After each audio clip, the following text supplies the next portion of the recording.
en HCM Radio TV, de frente con la verdad.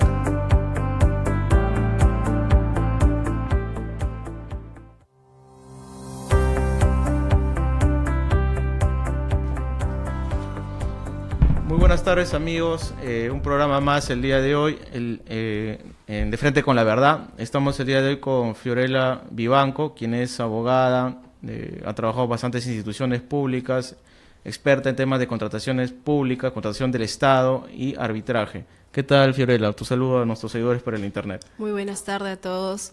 Muchísimas gracias ante todo por la invitación. Y nada, estoy presta a absolver cualquier consulta que haya al respecto. Bien, el tema de la contratación pública en general, como en marcos generales, está un poco de moda, por llamarlo así, ¿no? Por el tema de todos estos casos de corrupción grandes que se están descubriendo, tanto en el tema de obra pública como el tema de obras por APP, ¿no? Bueno, en el primer bloque vamos a hablar sobre el tema de el arbitraje y qué modificaciones han habido en la ley de contrataciones, en la ley 30225 actual, que ha sido modificada también en marzo, si no me equivoco. Pero en primer lugar tenemos un video. Adelante con el primer video sobre arbitraje institucional para combatir la corrupción. Con la modificatoria de la Ley de Contrataciones del Estado, ahora las controversias en contratación pública se resuelven mediante arbitraje institucional, según el acuerdo de las partes, y al arbitraje ad hoc solo podrá recurrirse de manera excepcional. De acuerdo a Santos Urtecho, el renacimiento del arbitraje institucional abriga esperanzas de mayor seguridad jurídica y transparencia frente a la corrupción. Hay que diferenciar algo. El arbitraje puede ser institucional o puede ser el llamado ad hoc, es decir, los mismos contratantes, las mismas partes han seleccionado árbitros, entre comillas, a conveniencia, ¿no? Entre comillas, los que saben que les van a favorecer en determinados resultados, y eso obviamente, claro, que no garantiza no solamente que se mantenga la seguridad jurídica, sino que por el contrario ha hecho rodar una bola inmensa llamada corrupción que no tiene cuándo acabar de rodar. Entonces, la Cámara de Comercio de la Libertad es netamente un arbitraje institucional. Los contratantes o los que están interviniendo en esta relación comercial someten la decisión que deba tomarse a un árbitro o un tribunal arbitral.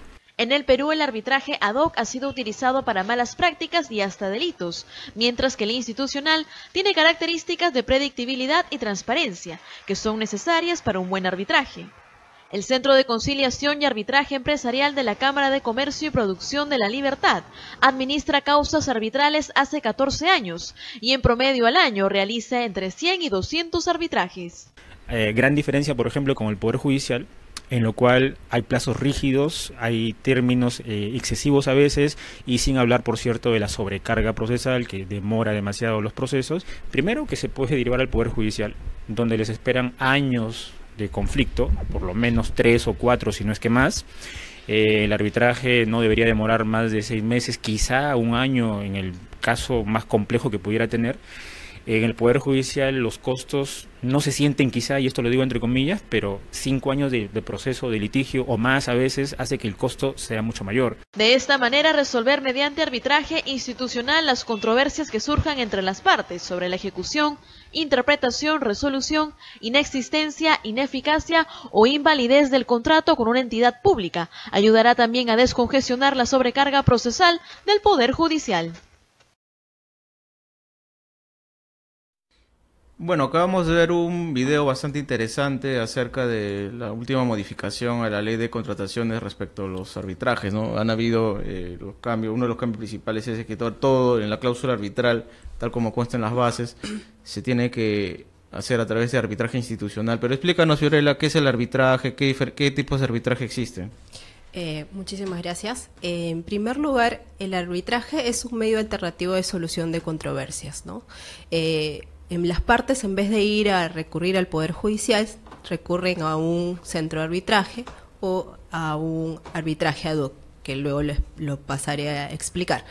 En este caso, las partes van a poner sobre la decisión a un tercero. A ese tercero se le va a llamar árbitro único o tribunal arbitral, como bien lo mencionaron en el video. ¿Cuál es la diferencia entre un arbitraje ad hoc y un arbitraje institucional? Principalmente la diferencia fundamental que existe entre estas dos tipos de arbitrajes es que los procedimientos arbitrales, es decir, las reglas que va a llevar a cabo todo el proceso arbitral ya está establecido en un reglamento, en este caso de la institución arbitral. Entonces las partes cuando recurren a una institución arbitral ya recurren sabiendo cuáles son a las reglas que se van a someter, ¿no?, durante todo el proceso arbitral. En cambio, en un arbitraje ad hoc no hay reglas. Las reglas se van a establecer en una acta de instalación, que es la primera audiencia que se lleva a cabo en un proceso arbitral, y ahí las partes van a establecer cuánto es el tiempo de la presentación de la demanda, cuánto tiempo van a demorarse para la contestación, cuántos tiempos van a ver para si se presentara alguna tacha o objeción. Entonces, eso es la diferencia fundamental.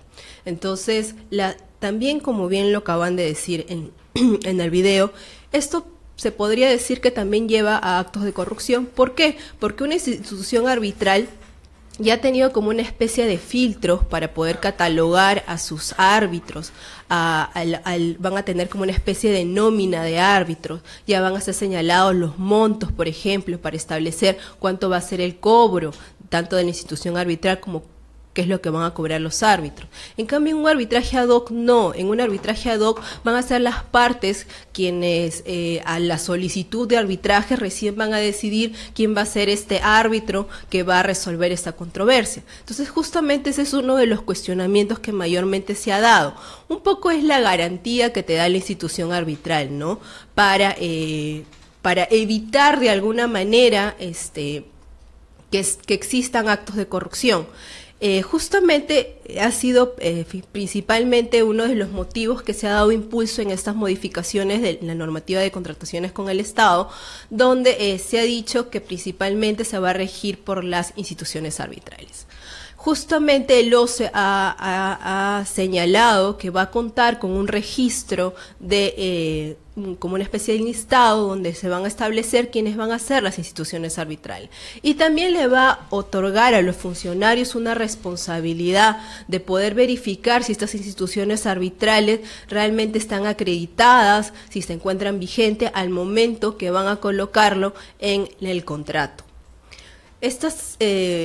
Fundamentalmente esto es uno de los puntos que también ha traído controversia, por cuanto hay otros árbitros que no se encuentran de acuerdo con que el arbitraje ad hoc desaparezca.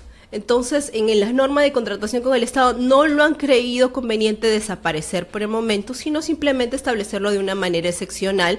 Tanto es así que han establecido como un tope, ¿no?, que es 25 UITs para el tema para los bienes, servicios y consultorías, más no para el tema de obras ni consultoría de obras, ¿no? Sí, bueno, interesante, ¿no? Pero ahora, hablando entre el arbitraje institucional y el ad hoc, ¿por qué se cree que el arbitraje institucional es menos corrupto que el ad hoc si hay muchos casos, sobre todo en el caso de Odebrecht, en otros casos más del Club de los 30, de estas constructoras que han estado rotando en el Ministerio de Transportes para que se adjudiquen obras? Si la mayoría de arbitrajes han sido institucionales, ¿por qué creer más en el arbitraje institucional y no en el ad hoc, si prácticamente en el fondo no sería lo mismo? ¿Cuál es tu opinión al respecto? Bueno, yo principalmente comparto el tema de las instituciones arbitrales. No comparto el tema del ad hoc mucho. O sea, no creo que tampoco no debería desaparecer del mercado, sino el tema es que, por ejemplo, no se tenía un listado de los árbitros, quiénes eran los árbitros. El arbitraje estaba como una especie de escondido, ¿no? No se sabía quiénes eran los árbitros que participaban en esto. Ahora, en el tema de contratación se ha cambiado justamente la temática, porque le están dando principalmente prioridad a las instituciones arbitrales, pero se están poniendo una serie de requisitos. No es cualquier institución arbitral que aparezca ahorita en el mercado y diga, yo, no sé, pues una institución arbitral X va a salir en el mercado y ya todos van a comenzar a ir. No, sino justamente para el tema de las instituciones arbitrales, en el marco de las contrataciones con el Estado, se ha creído conveniente establecer requisitos especiales, como cuáles. Lo han establecido, por ejemplo, que la institución arbitral tenga 4 años de experiencia en el mercado, ¿no? Y que además tenga 10 procesos arbitrales durante todo ese tiempo que se haya desarrollado, ¿no?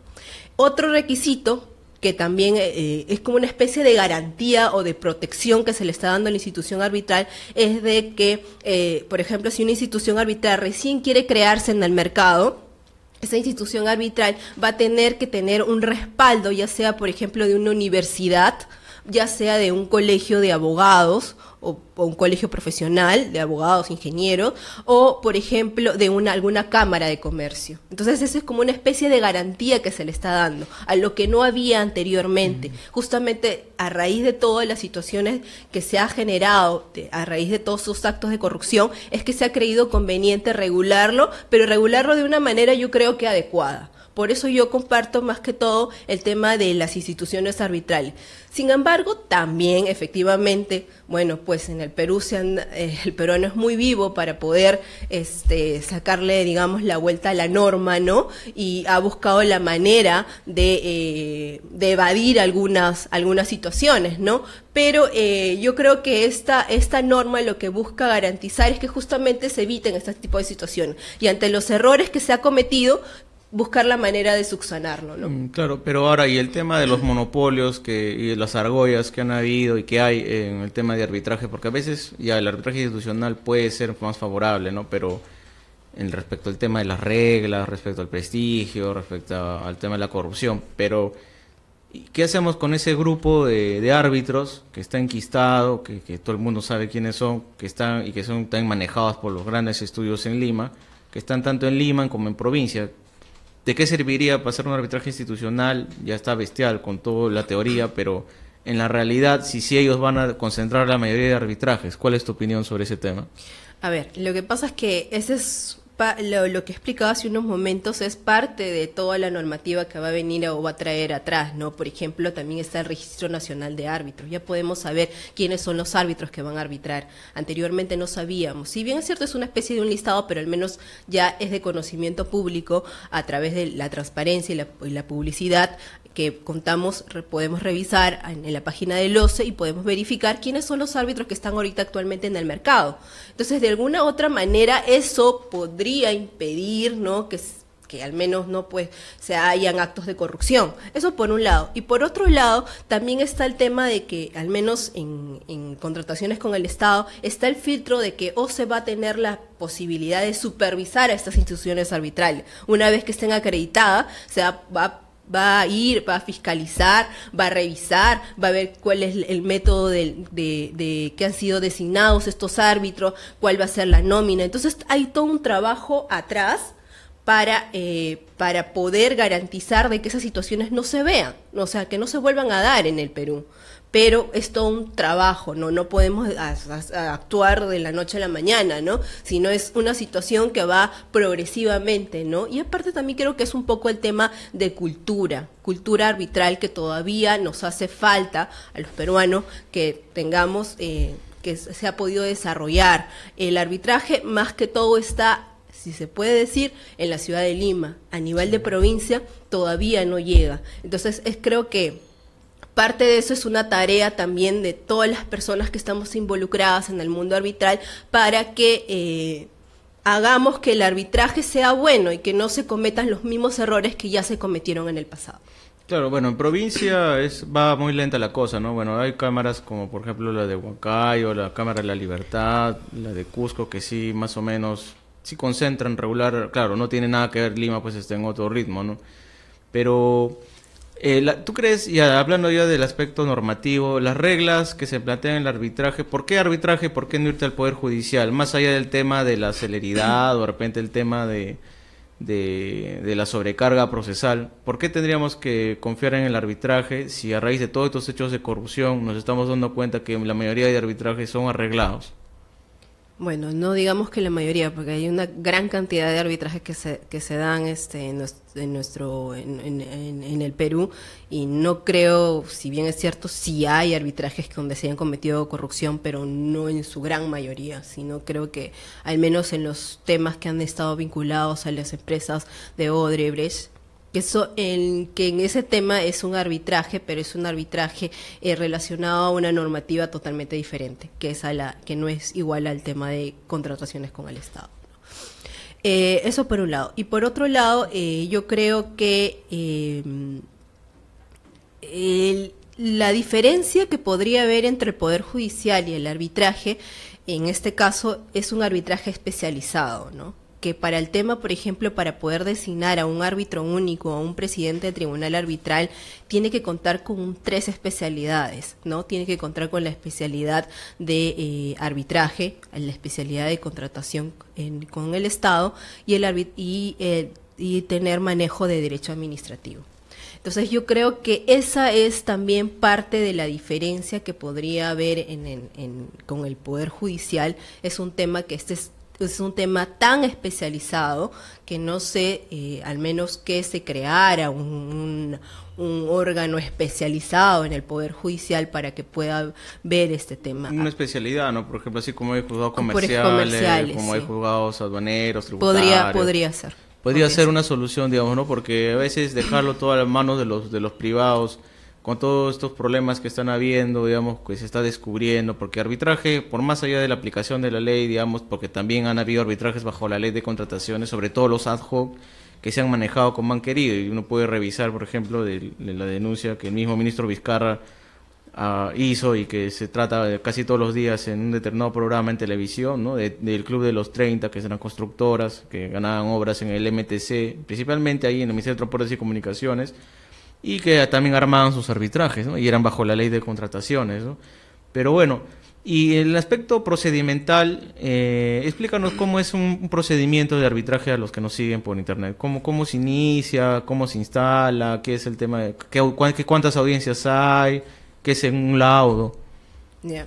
Pero antes déjame explicarte que el tema justamente que comentaste del ministro Vizcarra, los arbitrajes que se han dado a la mayoría en temas de Odebrecht no ha sido bajo la normativa de la ley 3225 ni la anterior, sino ha sido bajo la normativa de las asociaciones públicos-privadas. Sí, así es. Ajá.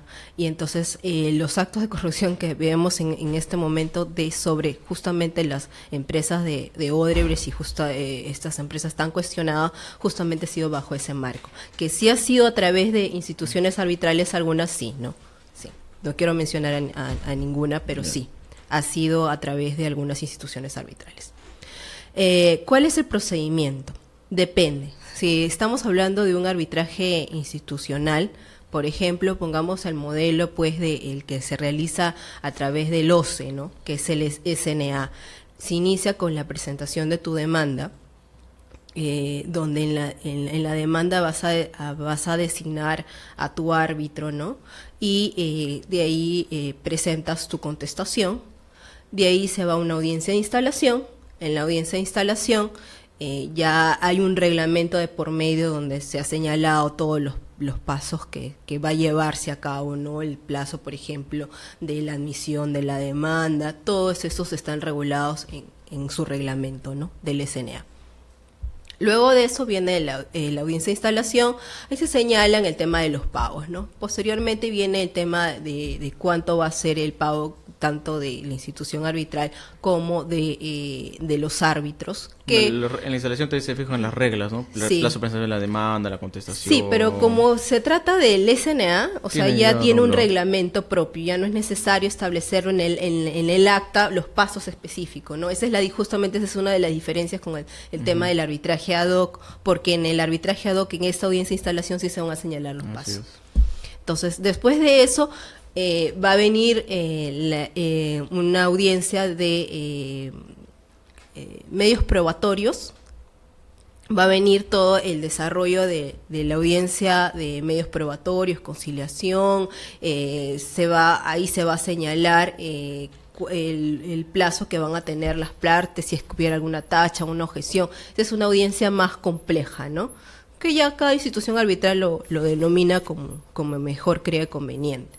Posteriormente a eso va a haber algunos árbitros tienen de llamar a una audiencia de ilustración, donde para que las partes le expliquen los hechos, pero ya depende de cada tipo de arbitraje, ¿no? Y finalmente una audiencia de informes orales, donde las partes van a poner en conocimiento ahí, bueno, sus conclusiones finales, ¿no? Y de ahí ya se señala el plazo para laudar y finalmente está la emisión del laudo. Así, el laudo es, para los que nos siguen, como una sentencia, ¿no? Es una sentencia y no puede ser declarada nulidad solamente bajo unos supuestos específicos de forma, ¿no? Que establece la ley mismo de arbitraje, ¿no? Bien, hemos terminado con el primer bloque y regresamos en De Frente con la Verdad con Fiorella Vivanco. Hola amigos, soy Víctor Hugo Quijada para invitarlos a sintonizar todos los viernes a través de HCM Radio Televisión De Frente con la Verdad y compartir entrevistas sobre temas de gestión pública y coyuntura política. Los espero de 2 a 3 de la tarde en De Frente con la Verdad.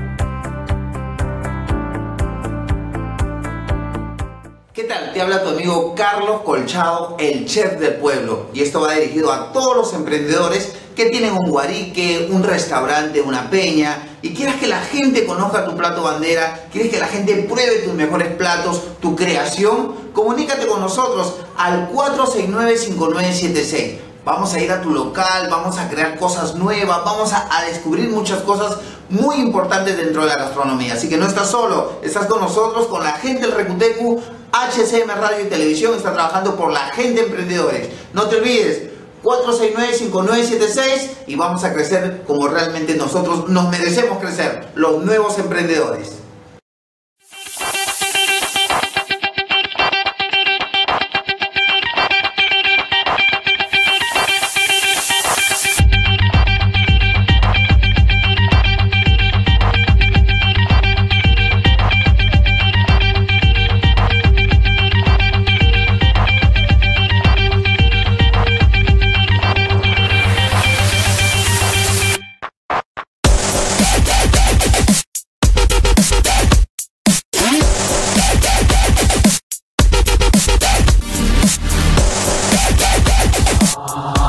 HCM Radio TV. Bueno, estamos con Fiorella Vivanco, regresamos en este segundo bloque, hablando, ella es abogada especialista en contratación pública, ha tenido experiencia como secretaria arbitral en el OCE, y aparte de trabajar en otras instituciones, y es árbitro actualmente. Bueno, Fiorella, ahora hablemos del tema de Chinchero, y es otro régimen legal, no estamos hablando de la asociación pública privada, actual decreto legislativo 1224, que tiene una connotación especial, menos regulada por momentos, aunque ahora último con todo este problema justamente de Chinchero, ya la Contraloría puede emitir opinión y todo eso, pero primero tenemos un video introductorio sobre Bruno Yufra explicando del tema de la construcción del aeropuerto de Chinchero. Adelante con el video.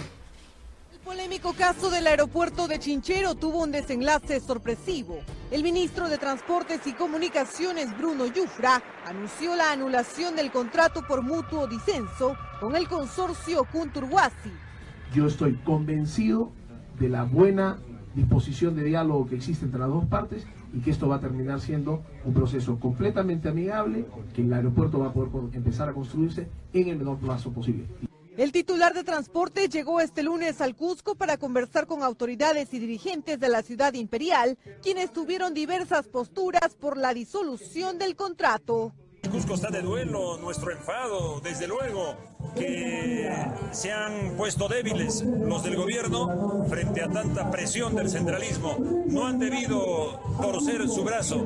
Para mí lo mejor que nos podía haber ocurrido era una nueva adenda. A partir de este momento consolidamos el pedido de la población del Cusco. Creo que en este momento lo más importante no es que haya un triunfo de una bancada política. El pueblo cusqueño ha sido escuchado. En el Parlamento Nacional hay quienes indicaron que esta decisión debió tomarse hace mucho tiempo. Si era una decisión que se podía haber tomado desde un inicio, que lo planteó el Frente Amplio a través del congresista cusqueño Wilber Rosas, ¿por qué no haber asumido la decisión y nos evitábamos todo este problema? Pero creo que el ministro Bruno Yufra tiene que venir a explicarnos cuánto va a costar ese mutuo disenso, ese mutuo acuerdo, porque ojo, la posición de Kunturhuasi, si se cancelaba en el momento que debió cancelarse, es evidente que es distinta a la posición de Kunturhuasi, meses después, con una adenda, con otras inversiones.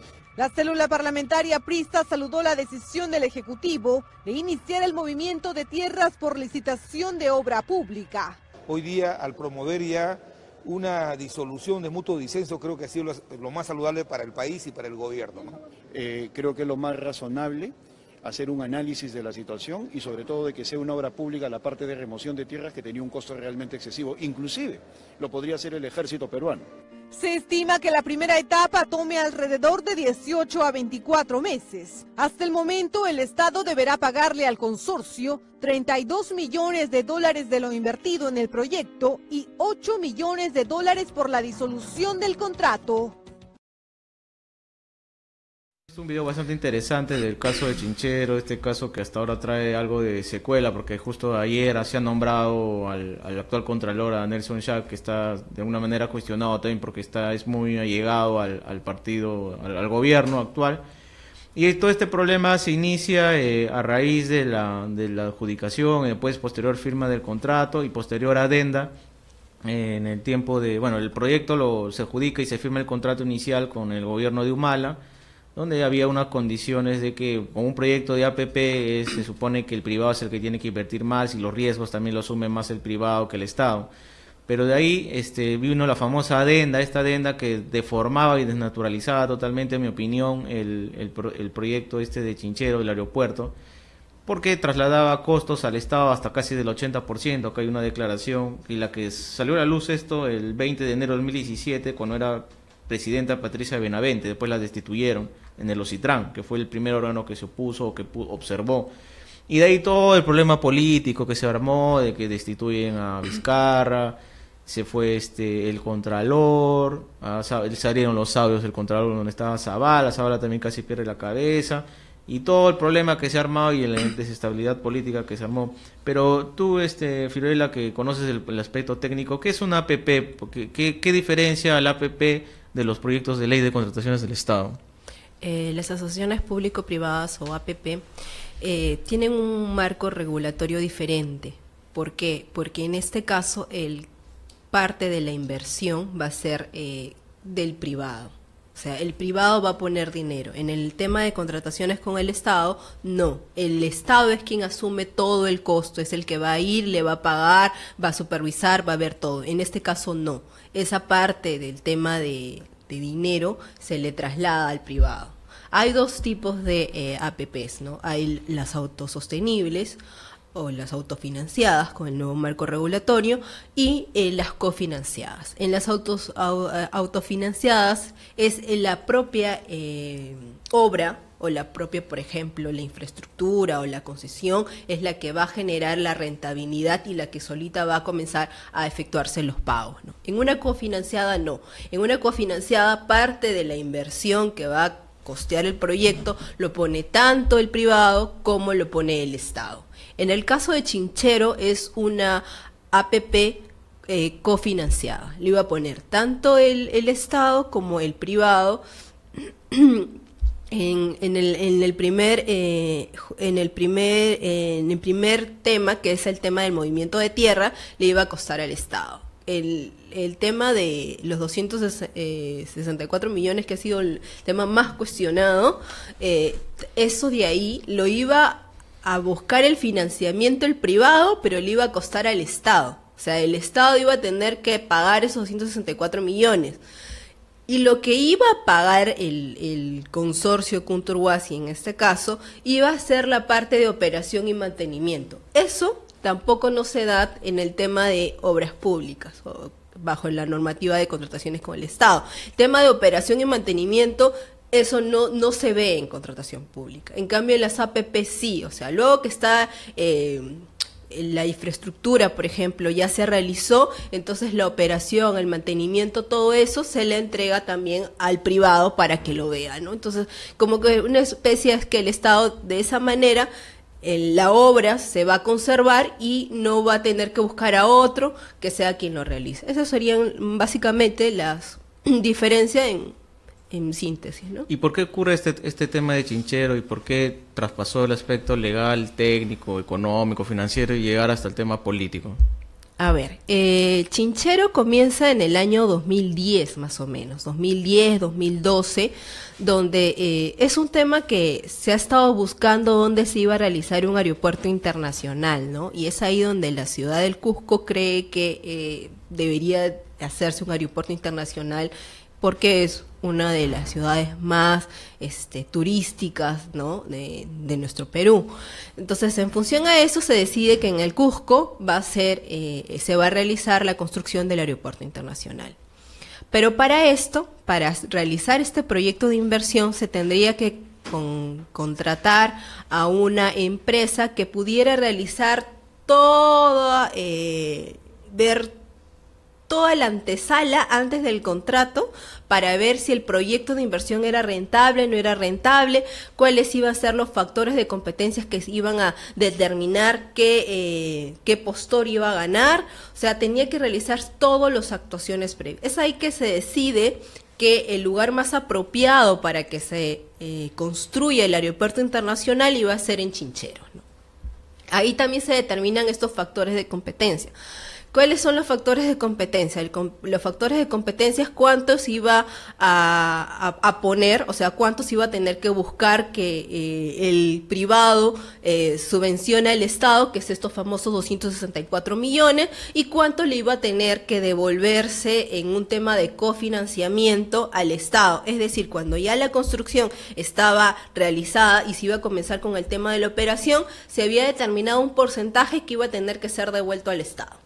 En el contrato específicamente se dice que son 35 millones y pasado a los 35 millones se le devuelve el 100% al Estado. O sea, si fueran 36 millones, ese millón se le devolvía al Estado. Y los 35 millones se le iba a quedar Consorcio Conturhuasi como gastos de todo el mantenimiento que se estaba realizando, ¿no? Entonces, eso comienza en esos años. Pasado el tiempo, en el año 2014, se realiza la adjudicación. Se firma el contrato. Pero este contrato se hace en función a estos factores de competencia, que ya los acabo de mencionar, se otorga la buena pro y se firma el contrato. En este contrato justamente ahí comienza el problema, porque en el contrato se habla de un interés que viene por un tema de un pago, que es el pago por adelanto de obra. Entonces, ese interés no se había determinado en el contrato. ¿Cuánto es lo que se tenía que pagar fuera de los 264 millones? Ahí viene el cuestionamiento. Otro cuestionamiento que se hace es que en las APP hay un tema de cierre financiero. ¿Qué es el cierre financiero? El cierre financiero es cuando se busca quién va a ser el que va a invertir, o sea, la entidad que va a invertir, la entidad financiera en la que va a invertir, y esta entidad se le pone en conocimiento, en este caso al MTC, y se dice que esa entidad va a ser la que va a financiar. Entonces ahí se establece la fecha de cierre financiero, pero en el contrato tampoco no había. Entonces estos eran los dos cuestionamientos que había sido visto por algunas instituciones públicas, pero que no se habían logrado corregir en el contrato. Entonces, al no corregirse en el contrato, es que se realiza esa famosa adenda, ¿no? Y entonces, en esa adenda, lo que se dice es que se trata de solucionar esos problemas que había, pero un poco se desvirtúa la situación que estaba plasmada en el contrato. Por ejemplo, yo particularmente creo, desde mi opinión, que el gran problema que hubo ahí es el tema del acreedor financiero. Este acreedor que por una cuestión de formalidad nunca suscribió el anexo 14. Entonces, al no suscribir el anexo 14 no había acreedor. No habría acreedor permitido. Entonces, si no había acreedor permitido, ¿cómo se iba a realizar una modificación al contrato? Entonces, esos son parte de los cuestionamientos que se hizo en el informe que realizó Contraloría. El tema del riesgo yo creo que sí lo mantenía el Estado. Yo creo que no había sido trasladado al privado como se dijo, pero sí yo creo que lo que ahí había, el cuestionamiento es que de repente los factores de competencia que habían sido determinados antes de la firma del contrato y por los cuales los demás postores habían participado, había cambiado. Porque ya estos 264 millones, entonces si los 264 millones iban a ser solventados con el Estado, entonces ¿para qué iban a buscar financiamiento? Entonces estos postores ya no habían tenido la oportunidad de ver que posteriormente iba a ser de esta forma. Y yo creo que ahí sí, un poco como que a los postores se pudieron haber visto perjudicados, ¿no? Yo creo que eso es, particularmente desde mi opinión, creo que son los cuestionamientos que ha visto tanto al contrato como a la adenda y que ha generado toda una controversia política, ¿no? Claro, y ahora con la nueva norma ya establece, digamos, que al momento del contrato ya debe hacerse cierre financiero, ¿no? O sea, lo cual ya no permite la mayor maniobrabilidad de las adendas, ¿no?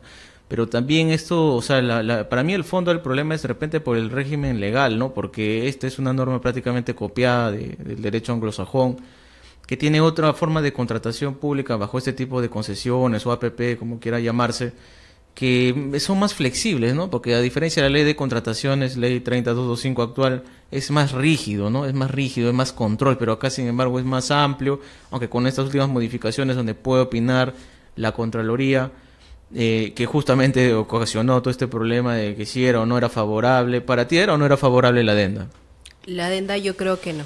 No Particularmente yo creo que no. Yo creo que se apresuraron, porque justamente tú puedes modificar el tema de la bancabilidad, que se llama, del contrato, lo puedes modificar antes de los 3 años, pero por ejemplo, si el Estado quería modificar todo el contrato, ¿no? Y que le iba a pagar los 264 millones y que de repente se le podía reducir los años de concesión, yo creo que puede esperar un poco más de tiempo, porque justamente la norma te dice, pasados los 3 años tú puedes modificar todo el contrato, y los 3 años ha vencido ahorita, en julio. Entonces pudieron haber esperado un poco. Yo creo que fue mucho el afán de querer llevar a cabo este proyecto, pero le costó al gobierno, pues tuvo un costo político, ¿no? Y ahora, ¿qué es lo que se viene? Se habla de que primero hablan de una resolución unilateral, después veo información que dicen de que va a haber un mutuo disenso, después dicen que va a haber un trato directo. ¿Cuál es de acuerdo a la información que tú manejas, Fiorella, lo que va a ocurrir o qué debería ocurrir de acuerdo a lo que establece el contrato? En primer lugar, primero se suspendió la adenda. Entonces, al suspenderse la adenda, estuvieron tratando de negociar para llegar a una resolución de contrato por mutuo acuerdo. Sin embargo, esta resolución de contrato por mutuo acuerdo no se llevó a cabo, no se pusieron de acuerdo. Entonces, el Estado ha establecido una resolución de contrato unilateral por el tema de interés público. Lo que pasa es que el contrato específicamente te dice que cuando hay un tema de resolución de contratos, tiene que haber una negociación, un trato directo antes de irse a un arbitraje. Entonces, esos son los pasos previos. Ahorita estamos en buena cuenta en el tema de trato directo, ¿no? Esperemos que no lleguemos al arbitraje. Particularmente, esa sería mi posición. Y ante un escenario de que de repente no se llegue a un acuerdo, un trato directo, una negociación, ¿tú crees que el panorama, de acuerdo a lo que tú bien manejas y has explicado de manera muy clara, ante un arbitraje eventual de inversión en el CIADI, lo perdería el Estado peruano? ¿Tú crees que bajo esas condiciones donde se le ha resuelto de manera unilateral, o que hay esa imposición del Estado de una endocrinariamente, como la cláusula exorbitante, decir que el Estado es el que manda o el que quiere imponer sus condiciones, de repente de reconocerle ese lucro cesante? Yo escuché hablar a Bular antes de ayer justamente, que él hablaba de que el tema del lucro cesante iba a ser más de 200 y tantos millones de dólares, y que de todas maneras el Estado, si es que llegaran a una negociación, no lo va a reconocer. Pero ahora no dicen cuánto es el monto que quieren que lo reconozca, y hablan de los 25 millones, que es de los estudios, pero y lo demás es ese negocio que se ha frustrado. ¿Tú crees? Yo, en mi opinión, yo creo que nos vamos al CIADI, y posiblemente el Estado lo termine perdiendo. No sé cuál será tu opinión del tema. Yo también creo, que por eso decía hace unos minutos, que de irse al CIADI iba a ser más difícil, ¿no? ¿Por qué? Porque no solamente está el tema del EDI, que es el estudio definitivo de ingeniería, que es lo que vendría a ser el expediente técnico, sino están todos los gastos que la empresa ha gestionado en todo este tiempo. Entonces, serían esos dos costos más el tema de indemnización por daños y perjuicios, ¿no?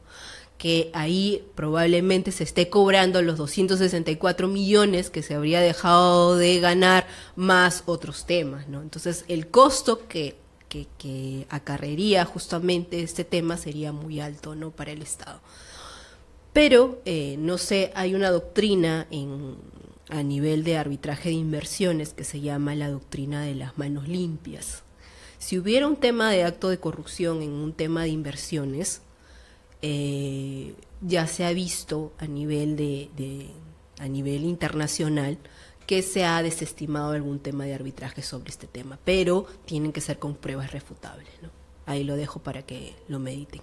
Sí, verdad. Bueno, y ahora estamos con todo esto del compliance, con todo esto del buen gobierno corporativo, buen gobierno prácticas de buen gobierno, ¿no? que se están tratando de aplicar, que surge a raíz de, incluso en la ley de contrataciones, la cláusula anticorrupción, que también se aplica, ¿no? En la nueva reforma a las APPs, ¿no? O sea, la nueva cláusula anticorrupción, que justamente tiene que ver, pero eso será una discusión en otro momento, ¿no? Porque ahí habría que ver cuándo se aplica, porque basta la colaboración eficaz o que haya, digamos, una flagrancia, no se sabe, ¿no? Porque cómo descubrir en el contrato, ¿no? Si es que alguien de las partes no declara o la prensa no denuncia. Bueno, acabamos con este programa. Gracias, Fiorella. Hasta esta próxima oportunidad. No se olviden de seguirnos a través de nuestras redes sociales y en nuestra página web. Gracias. Gracias.